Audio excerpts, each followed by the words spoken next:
Ok, estamos de volta, gente, com o nosso programa, né? Olha, eu disse a vocês ontem, Estela me trouxe aqui o convite da palestra de hoje, lá no Seara de Jesus, né? Onde vamos ter uma palestra pública com Marciano Medeiros. Ele está aqui conosco, nós vamos conversar com ele aqui o que é que vai acontecer hoje, o porquê essa palestra hoje, lá no Seara de Jesus, Centro Espírita Seara de Jesus. Bom dia, doutor Marciano, como é que vai? Bem? Bom dia, Afonso. É uma satisfação muito grande comparecer ao seu programa. E eu quero inicialmente dizer a todas as pessoas que estão sintonizadas agora da nossa grande satisfação em chegar aqui e desde já eu estou à sua disposição. Vai acontecer hoje às 20 horas no Seara de Jesus uma palestra, não é isso? Exatamente, uma Essa palestra. palestra será proferida por você, né? Exatamente, nós vamos abordar um tema bastante polêmico, mas de modo diplomático, que é o cristianismo através dos séculos. Vamos procurar dar uma visão histórica de como surgiu o movimento cristão, as primeiras lutas, as primeiras perseguições e dar uma visão espírita do contexto religioso. Agora me diga uma coisa, sem ser que a palestra você vai fazer à noite, mas eu perguntaria em poucas palavras que definisse como surgiu o cristianismo. Nós temos que aprender a diferenciar cristianismo de movimento cristão. Esse nome de cristianismo, naturalmente, vem do próprio mestre que, com seus apóstolos, como todo mundo conhece nos evangelhos, apresentou uma série de doutrinas, de ideias, e até no livro de Atos dos Apóstolos se mostra numa passagem bíblica onde a primeira vez eles foram chamados de cristãos. Então, o cristianismo surgiu com a ação de Jesus e seus 12 apóstolos. E no começo houve horríveis perseguições do Império de Roma na época de Nero. Eles foram sacrificados, queimados vivos por questões políticas. E o apóstolo Paulo veio com a missão também de levar a mensagem de Jesus aos gentios. Quase que havia uma separação no ano de 49, onde houve o concílio de Jerusalém. E nesse concílio, alguns cristãos que eram do judaísmo queriam obrigar os novatos na fé cristã a fazer a circuncisão, que era uma prática que vinha desde o tempo de Abraão.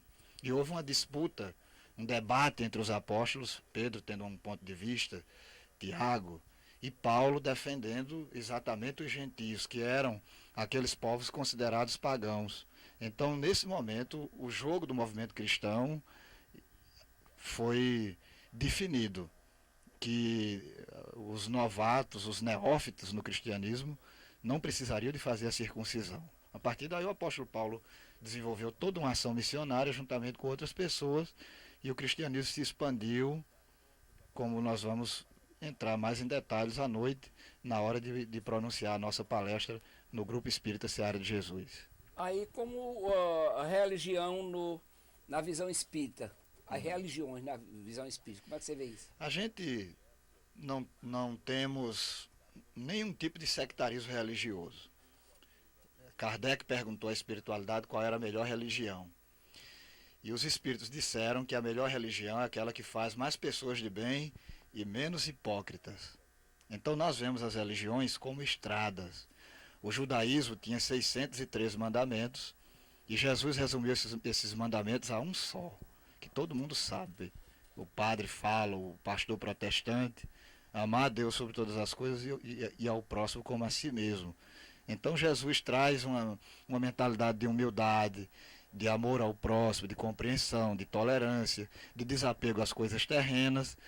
E o termo religião significa religar, vem de religare, é aquilo que procura ligar o homem com Deus. Então o Espiritismo vê as diversas escolas religiosas como várias estradas, e o livre-arbítrio de cada um é que vai escolher a forma de chegar a Deus. Mas esse negócio, qual é a igreja que está certa? Perguntam muito isso.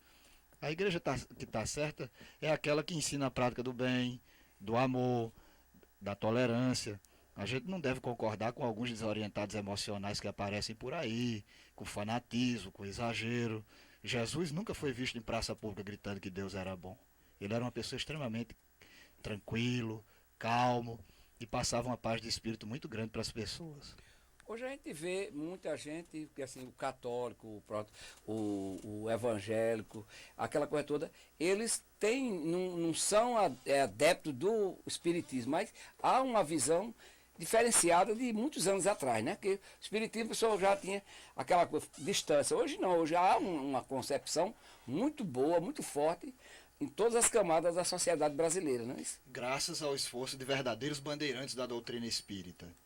Caibar Schutel, lá no estado de São Paulo, Eurípides Bassanufo, em Sacramento, Chico Xavier, Divaldo Pereira Franco, José Raul Teixeira e tantas outras pessoas anônimas que aí estão contribuindo para que essa visão preconceituosa da doutrina espírita como uma coisa de Umbanda, que nós respeitamos, mas que a Umbanda é a Umbanda e o Espiritismo é o Espiritismo. Há uma diferença, há uma diferença e muita gente não alcança essa diferença do Espiritismo para o Xangô. Vamos dizer, falar a linguagem popular, né?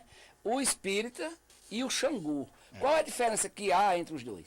É porque o Xangô, ou a Macumba, é uma maneira espiritualista de encarar a vida. Eles acreditam na vida imortal, mas eles não têm um conteúdo filosófico como nós temos na doutrina espírita. O espiritismo tem um tríplice aspecto: científico, filosófico e religioso. Livros extraordinários. Allan Kardec, que organizou a codificação espírita. Leon Denis. Se você pegar um livro de Leon Denis, é impossível você ler um livro sem emoção, porque ele era um poeta da imortalidade, divulgando os princípios e os ensinamentos, de maneira que nós temos um cabedal enorme de literatura, o Francisco Cândido Xavier, os livros de André Luiz. Então nós temos todo um conjunto doutrinário, coisas que as outras correntes espiritualistas, a Macumba, a Umbanda, a Quimbanda, há o fenômeno mediúnico nessas concepções espiritualistas, mas não há um conhecimento doutrinário conforme aquilo que nós temos ao analisar a doutrina espírita. Eu vejo sempre em algumas televisões que os evangélicos, algumas igrejas evangélicas, ela já pratica. A gente vê a pessoa lá, vamos falar também a linguagem popular, manifestadas, né, com o espírito e o pastor tirando o espírito. Como é que você vê isso também? Exatamente, é um fenômeno mediúnico. Eu até me lembro de Dr. Reinaldo Leite, um palestrante espírita muito querido, que ele dizia: o bichinho sem vergonha é o diabo, porque toda semana ele é expulso lá na Igreja Universal especificamente. E toda semana ele volta. E toda semana ele volta. Quer dizer, aquela piada que o povo gosta de fazer do homem cururu, que a mulher chuta e ele fica insistindo para voltar. Dr. Reinaldo Leite dizia que o diabo seria a mesma coisa. Eu não estou aqui querendo ridicularizar, mas para o espiritismo o diabo é uma figura simbólica, uma alegoria das forças espirituais do mal. Aquilo ali não é o diabo, são entidades, homens, sem o corpo físico, né? Entidades inferiorizadas, negativas, com conflitos existenciais não resolvidos. E eu fico pensando, quando um homem daquele desencarnar, como é que ele reagiria se alguém o tratasse daquela maneira? E é possível que isso aconteça um dia, porque o nosso destino está sendo recriado a cada instante. Há uma lei de ação e reação no universo, que a doutrina espírita explica muito bem.